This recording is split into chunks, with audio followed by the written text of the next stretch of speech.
I'm quite scared, I have to say. I have not experienced such an introduction in my life.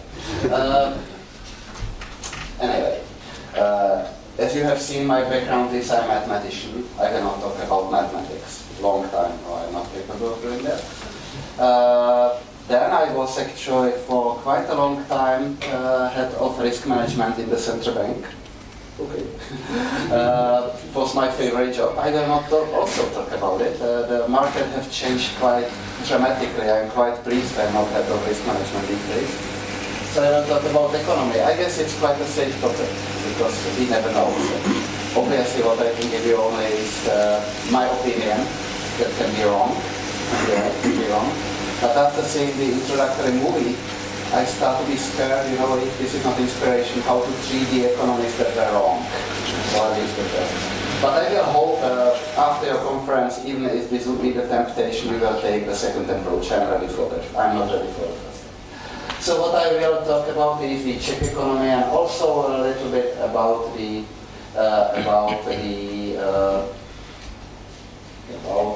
Europe. I don't know, yeah.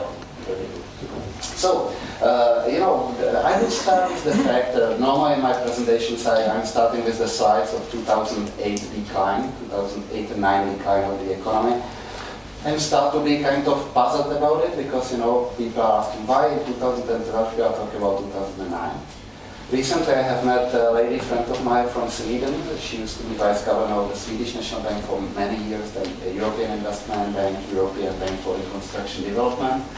And I told her, you know, we are so lucky Sweden is doing so well. You know, these days one of the best performing countries in the Europe, economically and socially speaking.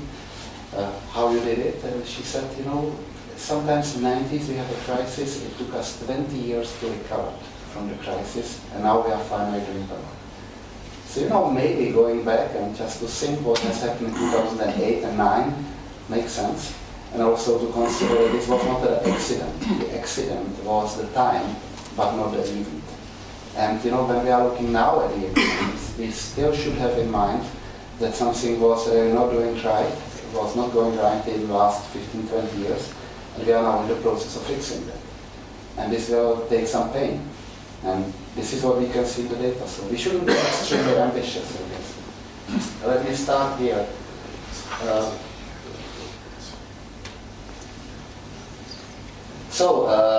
People are not talking about the crisis, that things are very wrong, that we are facing maybe double-digit recession or something like that.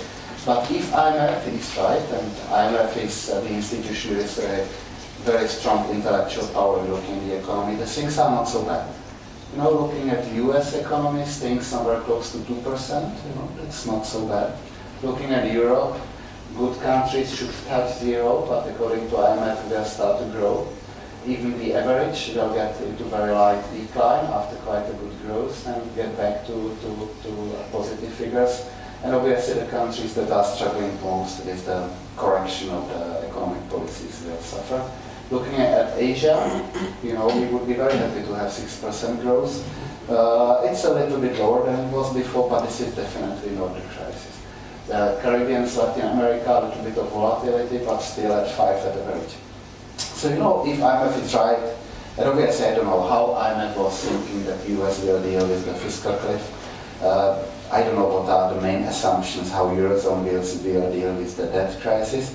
But this would not be a catastrophic picture looking ahead, if IMF is right. But still there are bad signs. The key bad sign is really that the outlook is deteriorating. At the beginning of the year, IMF is doing, I guess, all the spring and autumn forecast. You can see that the figures are much positive. They were revised down about 0.5 percentage point. So, you know, on one hand, this would not be a bad word, globally speaking, but on the other hand, we were hoping things would be better. So this is the picture. I will talk a little bit about the EU debt crisis. In Czech, I know I'm as one of the few Euro optimists. So obviously, take it as an opinion. I don't say that this is the only way how to look at it. But the first thing is, and I guess there is a broad agreement, to look at what was what was the cause of the problems in Europe. Weak fiscal policy, not respect for the rules by the governments, loss of competitiveness, that basically stimulate very weak economic growth, and weak economic growth before even crisis made the fiscal adjustment difficult even in that time. And also problems in the area of financial sector regulation, architecture, and so on. But at the same time, I guess we shouldn't be so negative about the EU. I know that some of you are British, so obviously you have your own opinion. But you know, the single market is a big thing. You know, single market, this is much larger economy than the economy of the US. And you know, we don't have a lot of restrictions in the single market. Single market is 500 million of people. No, it's 7% of the global population, 20% of purchasing power. That's absolutely amazing. And this is something that should work. You know, when you are in the US, Americans are all the time talking about domestic economy, domestic demand, and so on. They understand that this is what is pushing up the economy. In Europe, it's the same. It's not export to China that will make us rich and stable. This is what will be going on in Europe, that single market of 500 million of population. Also, euro, if you look at it just technically speaking, as the mean of basically allowing the exchange of goods and services, is working quite well. And you know, it's kind of paradox. People are talking about the euro crisis, but at the same time, euro is much stronger currency than most of the people would wish. No, dealing with the crisis is anything but elegant. It has something to do with the politics, 27 prime minister, finance ministers, or whoever trying to negotiate something, while some of them are facing elections or domestic political program. So this is the outcome. So let me now look at the data. So you know, the broader agreement is that Europe is doing very poorly. Was doing in the crisis poorly and is doing after the crisis. When you compare the performance of the economies during the 2007, 8 to 11, you will find quite a surprising fact. The main economies, talk about the US, Japan, and EU, were starting basically from the first point, seeing the deceleration of 2008 because the crisis has started in the second half or almost the third half, experiencing quite a dramatic drop in 2009. Followed by surprisingly robust recovery, very robust, much robuster than we would expect. Recovery followed by slowdown, while Japan has dropped back to negative due to natural disaster mainly. You know, so the figure is similar. But what's interesting is how much of fiscal fuel, that means fiscal debt money, the economies needed to achieve basically the same performance. And this is quite a surprising figure. Countries have started, in the case of Germany, with balanced budget. For the other economies, let's say, average between 1 and 3%. Deficit. Started with fiscal expansion in 2009, when the economy crashed. But then the performance was quite different. While EU started to consolidate the budget, even on average, not just Germans heading to surplus, but there is quite a dramatic change of these policies. US and Japanese economies keep expanding, fiscally speaking, in order to achieve basically the same performance. So if you consider how much of instability that you will have to pay back sooner or later, you have to use to achieve this kind of performance, European economy is not doing so poorly. Obviously there is flip side of the story and we can get to that, but it's good to notice. What's going on now in the Europe and what can we face? So as I said, the data are not bad. We're talking about the speed of fiscal consolidation balanced with the growth. There is some progress, and there is the journey to stable fiscal setting is shorter than in the case of the US. But still, Europe is definitely a source of instability. Mainly it's caused by the political reasons, by not clear ability of politicians to efficiently deal with the crisis. But looking at it, and this is what I mentioned at the beginning, what should be the trigger of the European stabilization or recovery, we should really understand that this is Europe itself. It's not the export, you know. It nowadays seems that all countries will get out of the crisis by increasing their exports. You know, this is the same like the labor unions in Western Europe in the 70s were demanding that everyone will reach above the average. None of this can work. Because not everyone can be net exporter. Each next exporter has net importer. And it's surprising also to see, for example, on German data, you know what is the biggest German trading partner on export side? Is it China? France. Right. The second? China? US. I guess the third, United Kingdom. Fourth, someone fifth is China. But this the fastest growth among all. At the same time, I guess in 2011 or 2010 or 11, Germany was exporting to the China roughly the same amounts of goods like to Poland and Czech Republic. And just compare the size. So we are linked together. So what we'll decide about our future is if we are able to stabilize the European demand. Obviously, we should try to marginally increase the export and wherever it's possible. But this cannot be the trigger of the growth, because the European economy is exactly as close as American. Proportion of export and imports to GDP is the same for US as for Europe as a whole, around 15% of GDP. This is quite important to notice. It's hard to say if Americans are right, try to keep the economy growing and then start consolidation, or Europeans are right, that means trying to consolidate quite fast. But what's clear is that some intelligent mix of speed of fiscal consolidation and effort to sustain certain economic growth would be the least cost scenario for the economy. Politically, it's very difficult to achieve. In the middle of that, because the countries are not doing as well as people would think, political uncertainty is growing and political uncertainty is creating the economic uncertainty. In Europe, there are many reforms going on. I guess the macroeconomic framework is more robust, but it's too early to say if it works. You know, when you are following what's going in Brussels, you will see that prime ministers are more keen to approve something that will be valid 5 years from now than something that should take place next week. Politically speaking, it's illogical.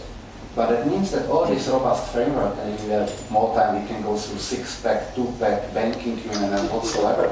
And these are, I have to say, sorry for British guys, these are quite reasonable policies. But you know, they are all forward-looking. And the question is how the politicians will accept the reduction of the maneuvering space that was agreed now in the time when it should be done.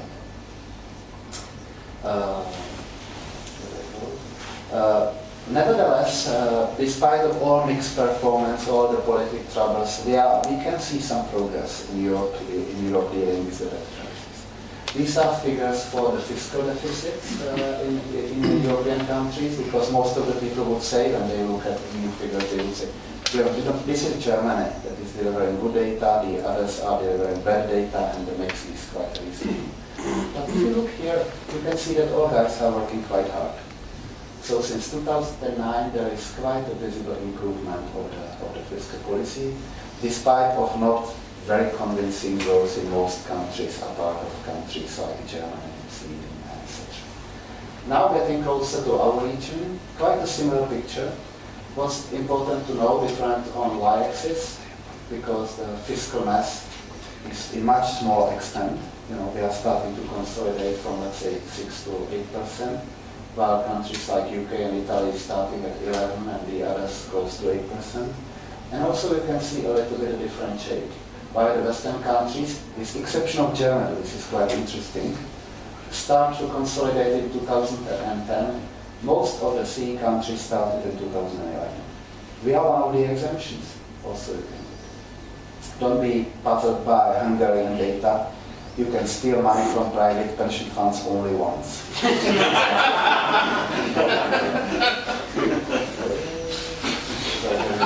Let me now talk about the Czech economy and what's going on here. So, you know, I can spend here half an hour talking about how Czech macroeconomy is stable. It's incredibly stable. You can look at whatsoever. Low inflation, stable currency, low nominal interest rate whatsoever. So macroeconomic stability is very strong. In Europe, one of the lowest proportion of debt to GDP. So collecting of the debt should be easier because there is not so much of debt, but the speed of growth is very fast. I guess combined indebtedness of private and public sector, we are in top 3 of the lowest in the, if I'm not mistaken. We are lucky to have very stable financial sector. I can say that because I was in the central bank and taking care of that. That's not true. The key reason is that Czechs here in the room remember that the banking crisis was here just around 10 years ago. It took some time to get from the crisis to unsustainable behavior of the bank. So we were just lucky that this party that was going on in the financial sector was very short. And also we were lucky because as we have to sell most of the large banks to foreigners, they reduced the scope of their business just to very simple, vanilla Czech-based banking. That is obviously much safer than pretending that Czech banks are global banks, be trading a little bit in Iceland, a little bit wherever in Russia and so on, losing money after all. No countries in this region, like Czech Republic, have low taxes, or at least some taxes. Because we are very proud of having very low income tax. We are not talking so much about social contributions that for people are the same as the taxes and so on. But generally speaking, level, especially of direct taxes, is quite okay. Talking about the back to the fiscal policy, as I said, fiscally speaking, this is one of the most stable countries in Europe, or the countries that should have quite close distance from sustainable fiscal policy. Again, from the point of view of Czechs that are following the situation here, it sounds kind of strange, because it's clear that government is very much struggling to get fiscal house in order. But these are the facts. These are 2011 fiscal notification data from the Eurostat. So this is where the countries should be. This axis is debt to GDP. This is the deficit. So this is where the countries should be according to approved fiscal compact. There are some, like Luxembourg, would make it, but this is not core of the EU economy. So you can see none of the countries on the list would make it. This is the Maastricht territory. No one is there, unfortunately. Who is the closest? Germans are doing very well concerning the deficit, but they have quite high debt. Austria, a little bit higher deficit, a little bit smaller debt. But topologically speaking, the shortest distance to the target is Czech Republic. Debt around 3%, and debt around 40 plus, and deficit around 3.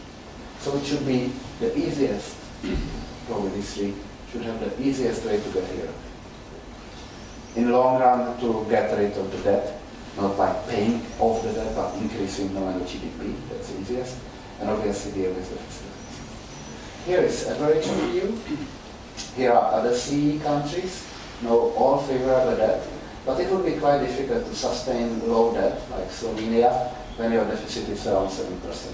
They will need to work hard, otherwise they will probably move here. Who is in trouble? UK, sorry for British, in quite big trouble. Spain in very big trouble, despite of the fact that they have low debt, but it seems to be much more difficult to push the sign up.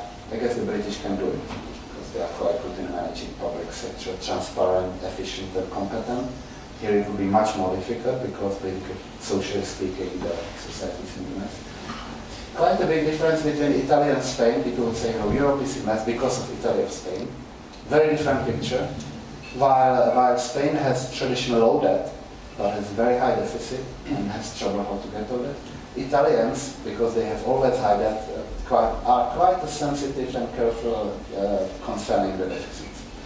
France could be a problem, not because of where they are on the chart, but because of what's going on.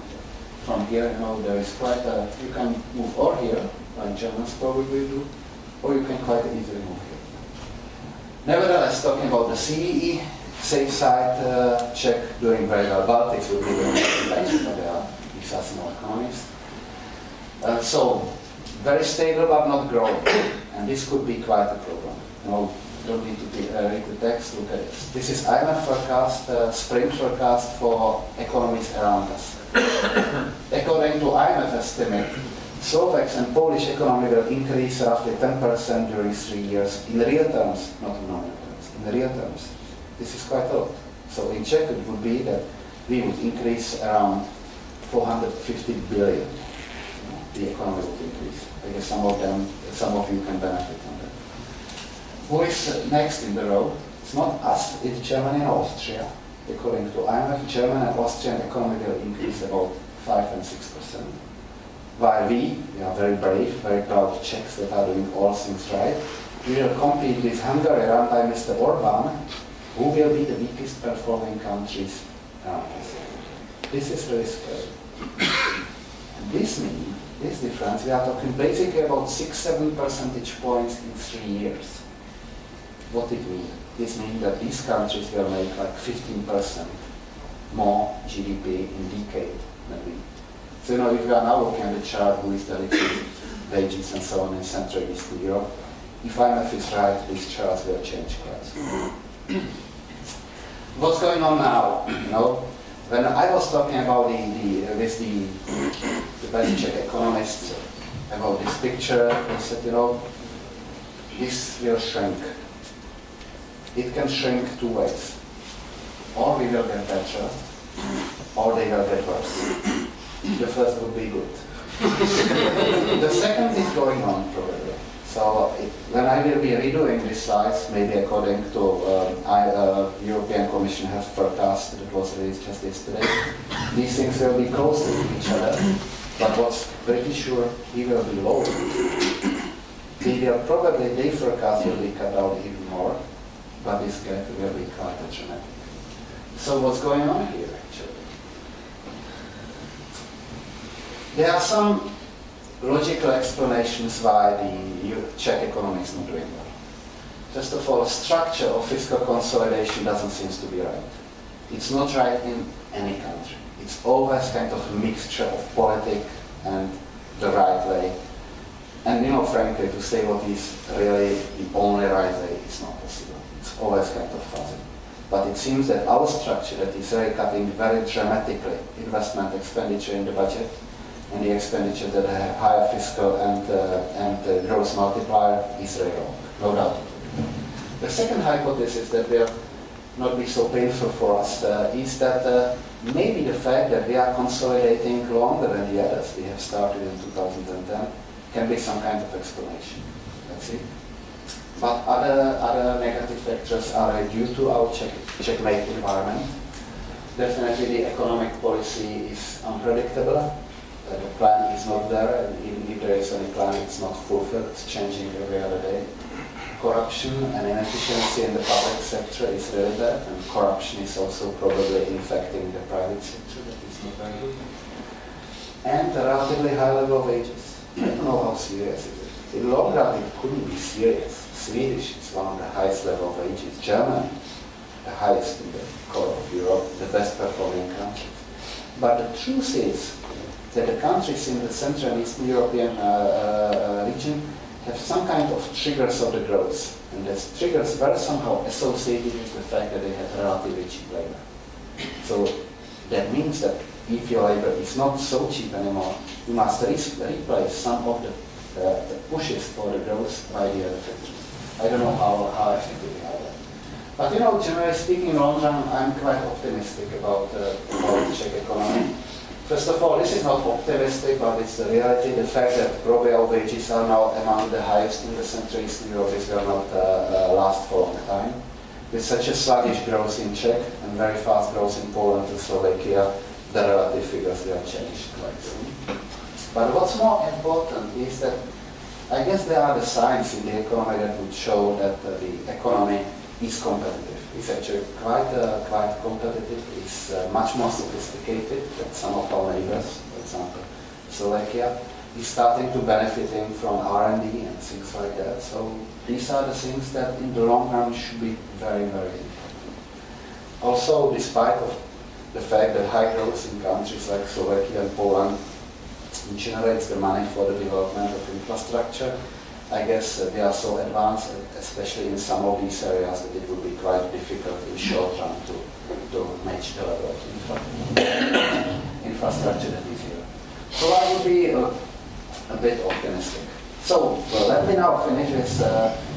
looking a little bit into the future. Again, sorry for British, I will start with EU. Czech economy is definitely the country that is benefiting from the single market. We are the small open economy that is basically factories of the economies are linked to production chain that is mostly located outside of the country, especially in the Germany. So as a matter of fact, for us the access to the free single market is the key. To say it the opposite way around, if there would not be a single market, our cost would be much more higher than average cost for the EU countries.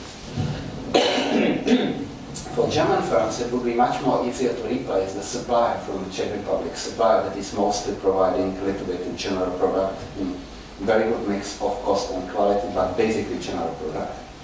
But for the Czech countries, Czech firms, it will be much more difficult to find, or actually impossible to find a partner in the Czech Republic, because we are just basically supplying the strong production chains that cannot be developed overnight in the Czech Republic. So if there would be trading barriers like the customs and whatsoever, we will have to basically match them with the decline of the cost, that means decline of the wages, that means decline of the GDP. So for us, the benefits of the single markets are much higher than for average EU countries. And I guess this is what should be reflected in our politics. That does mean, and I don't want to say that we should be excited by any idea that is coming from Brussels or wherever, because some of these things are good, some of these things are not good. But we should be constructive. We are not constructive. So the balance of how much we can lose and how much we can gain is quite strange. I don't want to talk about the cohesion policy, that is quite an important factor, financially speaking, but we should be excited about EU because we are getting like €2 billion a year. That's not the key reason. The key reason is that we really need a single market. And the legitimate question these days, how far certain political integration of the EU can go to harm the single market. I don't know, and I even discuss it with British people, experts from histories, and they also don't know. They are just guessing. But if there would be a reduction of the single market, and it doesn't mean the reduction that it will disappear, but some countries will be pushed formally or informally from that, this would be quite harmful for us. Talking about the Czech Republic, how stable they are. Before every election there is debate if we are Greece or which country will get us easiest way to the Greek situation. It's first important to really understand how the country get into the serious fiscal debt. Let me start with the banks. Why the banks get into trouble? How the bank will get into the trouble? Is it because of low capital? Or is it because they don't have the money? It's the second one. Those of you who are bankers, the bank capital, hard to find how much is it, because you never know. But you clearly know if there is someone coming and wants to take the cash and there is not the cash. That's the same for the countries. The countries will get on the knees when they don't get the loans that they need. We are the country with one of the smallest debt in the EU. We still need around 1 billion crowns a day of new loans to keep country running. Because we have a little bit of the deficit, but we have to refinance the debt. So that means stability of the country depends on the continuation of willingness of financial markets to give them new loans. Not once a year, but basically every day. That's quite important to note. So during the 2008 and 2009 crisis, there are countries that have got on the knees, like Greece or Hungary, that have very high debt. But the others, like Baltic states, some of them have debt to GDP 15%.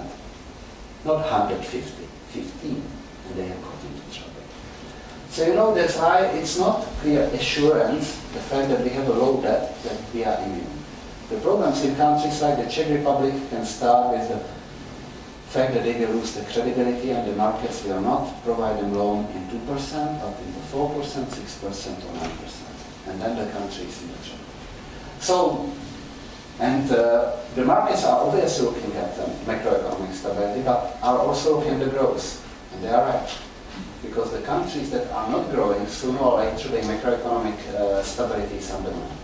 And this is clearly the weakest point of our economy. The fact that due to combination of the factors, economy is not growing, we still need to do fiscal consolidation to get into sustainable path.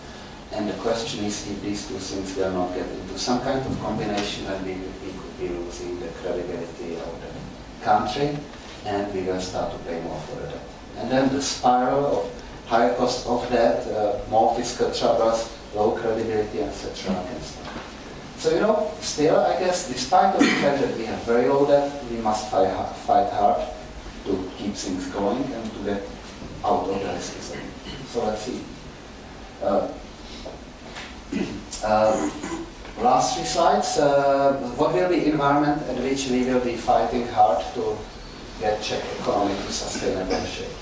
First of all, I'm going back to what I have said just at the beginning, how the global economy can look like after the 2009 crisis. First of all, I'm quite sure that global economy will be growing weaker. That's not a good sign. And the second, the growth will be less stable. This is also not a good sign. It would be quite a question if you would trade lower growth for lower volatility, but I guess we will get both things right, both things wrong. Low growth and high volatility. Why high volatility? In experience from last few years, you can see that the global economy has got so interconnected that one trouble in one country, if the country does something important for the others, spread out quite automatically. I guess it will depend quite a lot how the governments will address the problems. We can see, for example, in the case of China, that competent economic government can do wonderful things. The government that are not competent can do really bad things. Western economies, this will be epicentrum of growth. If we agree that Western economies are using too much of debt for fiscal, in financial sector and in private sector, and to get to more sustainable growth, all these agents have to take less debt. It's very likely we will have weaker growth. And we must be ready for it. And probably we shouldn't try to push up the growth to the pre-crisis level, because probably cost for this could be again quite fast built up of the things that we are exposed to sooner or later. At the same time, I guess the good policies can make things better. The bad policies would make things worse, obviously. Protectionism would be the worst thing. Because if some countries will replace the effort to get economies healthier by protectionism, it could be quite costly. And I guess this work will, unfortunately, a little bit continue. The bad thing, economically and also politically speaking, is the fact that most of the reforms are not delivering the results overnight. Look at German miracle, German economy doing very well. Probably the roots of improved performance of German economy lies back 10 years ago in the hard reform of the labor market. It took quite time. In the meantime, a lot of government have lost elections, including those who made this intelligently. So this is bad thing. This is not what is making the reforms popular among the politicians. EU, I guess it's mixed picture. On one hand, I think that the European economy is strong. I guess it has quite a few advantages compared to any other global economies. But at the same time, the political system is so difficult that obviously it's hard for the system to deal with the crisis. And also it's quite difficult to predict what will happen. I guess good things can happen, but also not so good things. So definitely the biggest point of EU is now the low trust in political system that is creating low trust in the economy, that is making our life much more difficult.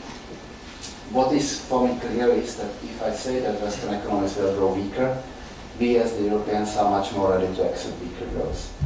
If you look at the US economy, there are many built-in mechanisms that require very fast growth of the economy. For example, student loans, housing market, etc. These things will behave differently in the economy that will grow in average 2% compared to the economy that was growing in average 3%. before the last, future of the Czech Republic or Europe.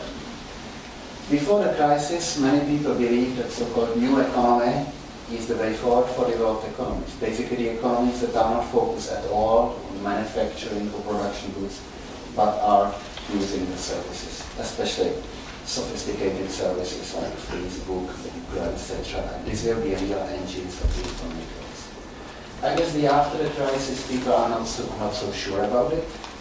And not only because of those economies that were considered to be old-fashioned, like Germans producing cars, quite strange. These economies are doing the best. So I guess while it's quite important to focus on new technologies, probably the contribution to sustainable growth was overstated before the crisis. This is good for EU and also good for countries like Czech Republic, because this is exactly the structure that we are having. And we should not be ashamed of that, but we should try to make a lot out of that, and I guess we can do it. The second point is that obviously now many fields of the economy are facing the competition of low-cost economies, especially from Asia. I guess this advantage will shrink, and maybe even faster than we would expect. First of all, wages in China are growing like a hell there. So this means that price competitiveness is reducing. And at the same time, the reduction of cost of technologies is making much easier switch from labor to capital. And if you will not need a lot of uneducated laborers to produce the iPhones, the question is why you should build a factory in China? Why you don't build such a factory somewhere closer to part of your customers? For the Czech Republic, the evidence of last years, we were always scared that our economy is too much focused to automotive and other factors, and this will kill our economy during the crisis. Actually, the evidence so far is exactly opposite, despite the fact that exactly now we are facing another risk, the downturn due to automotive. But on the balance, we are doing not worse than we are doing because of very strong exports, and the key in the exports are car and components. So surprise to most of those areas. The second is that I firmly believe that the economy is much more diverse than most people would think. Especially if you go to the places like Brno, you can see that there are a lot of technological firms that are doing very well, and these are the places where you can really see what kind of potential the economy has. But we are hiding it from the others. It's quite strange. The last observation, I don't want to do here Euro propaganda. It would be credible these days, but what's quite important to say is that my ex-colleagues in the central banks, when the Slovaks were growing much better before the Lehman crisis, said, okay, they are a little bit benefiting from the fact that they have decided to adopt the euro. For example, we have lost to Slovakia the huge Volkswagen plant, and the key factor was actually the fact that Slovaks have decided to adopt the euro, so that means they reduce the exchange rate risk for the producers. But then my colleagues said, but now crisis have hit, Eurozone will be in trouble, and we will benefit from the fact that we have independent monetary policy. Look at the results. Slovakia is doing much better than we are doing, actually. So I guess even this argument should be reconsidered. I know that President Klaus have appreciated the fact that politicians are not talking about the euro, and central bankers can hate the euro, but the evidence by the hard figure is that we should be talking about the euro. Much more than we are talking. The last slide, looking at the future of Czech Republic. Not good outlook for short term. I'm afraid we will be lagging behind. It will not change overnight. We can do good reforms to improve the situation, and one should say that this government have actually made a lot of good things. Labor market, I would say that basically the measures taken in the labor market are right. The fact that they want to cut the fiscal budget deficit is right. So we need more such reforms. But even if things will get better, most likely the agents in the economy, the consumers, will be defensive, and they will stay defensive for some time. So that means that it will not be private consumption that will push up the economy. We need to sustain exports, but it will be difficult in the current situation of European car market. And we need to improve the investments, but I'm afraid consumption will come as the latest. On the companies level, probably some companies will do well, some sectors will do well. So it does mean that all the programs that are now in the economy are affected. Political risk is growing, and I guess this could be more visible in the future, and that's not good sign at all. Last I want to say is that we overlooked the internal drivers of the economic development. We always saw that it's just the export channel that is deciding how rich or poor we are. Last 2 years proved it was wrong, because the exports were doing fine, but the economy has crashed. So that shows that there are some internal factors that are really putting the economy on hold or even pushing down to recession. We should deal with these factors. They seem to be quite important. The second, we are unhappy about what's going on in Europe, but we should deal with that. No, it's not that they are doing, we are doing. We are those who are contributing how the EU is behaving. It doesn't seem that we are now contributing quite positively. Last not least, I guess that basically everything that is going on in the private sector, broadly speaking, is right. Almost everything in the public sector is wrong. It would be good if the public sector will learn from the private sector. There are many inspirations that could be used. So let me finish here. Thank you very much. I don't know how we are with the time. Maybe I can take a few questions if you want. Otherwise, we should run the rest of the day. Thank you. Anybody have any questions for Niedermayer? Far away. So. In the US, Mr. Obama was the US Mr. This work? Yeah. Okay. Was really active, but now there are budget problems coming up from beginning of next January. That could be a massive economic crisis in the US. How do you see that? About dollar stability? I guess everyone knows that Americans have to do something about it, because no one wants to that the things that should change in January will change. This is both combination, I guess, the expiration of tax breaks and increase of the or reduction of the expenditures. So the question is how they will negotiate. I guess what's quite visible is that while the Obama will probably prefer continuation of the economic policies that is focused on stabilization of the growth and maybe a more gentle reduction of the fiscal deficit, Republicans, especially due to influence of the Tea Party, would like to shrink the state. I guess it would be very difficult.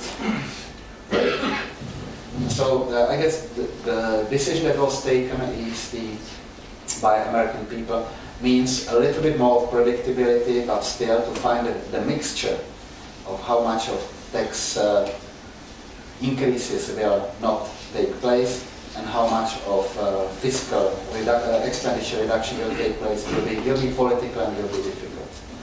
But at least I guess this is more economically speaking predictable.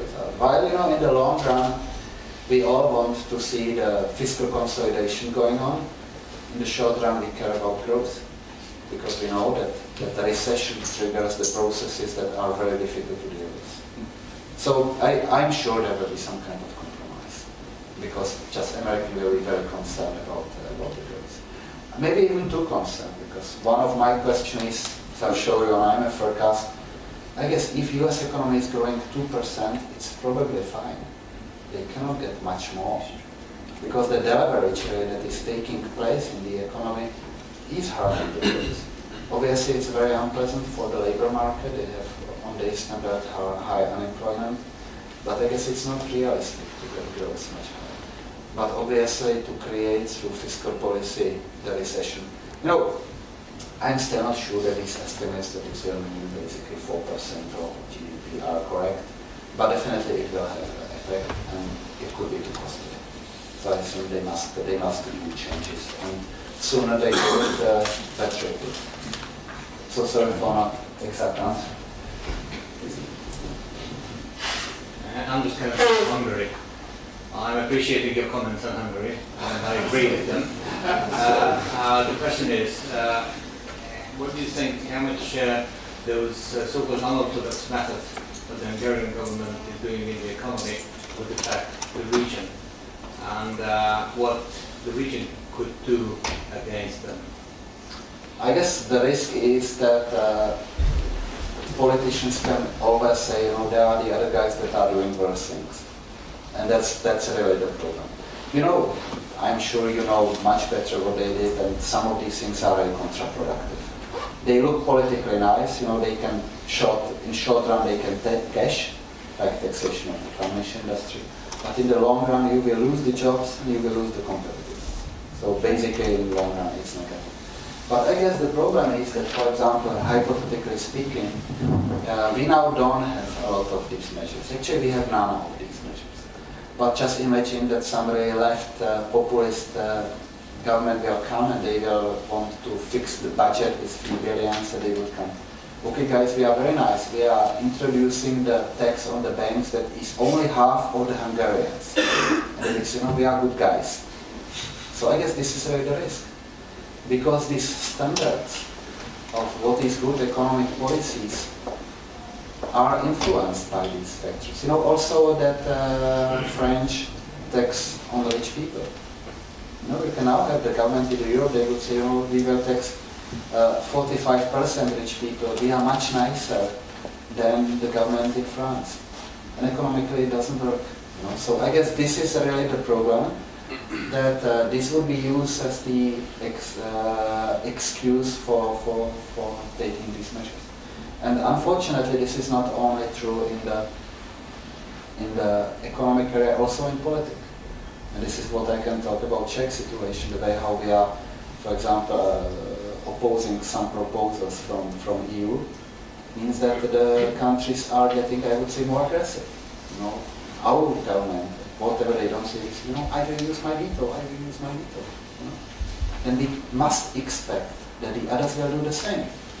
And maybe they will do that in the areas that will not be nice for us. So I guess, this is reading by example could be more difficult. I am sure actually that Hungarians will get out of it. Because this is by definition also competitive country. But it will take time. And it's unnecessary. This is what one is sorry about it. It's unnecessary. Because the economy itself is competitive.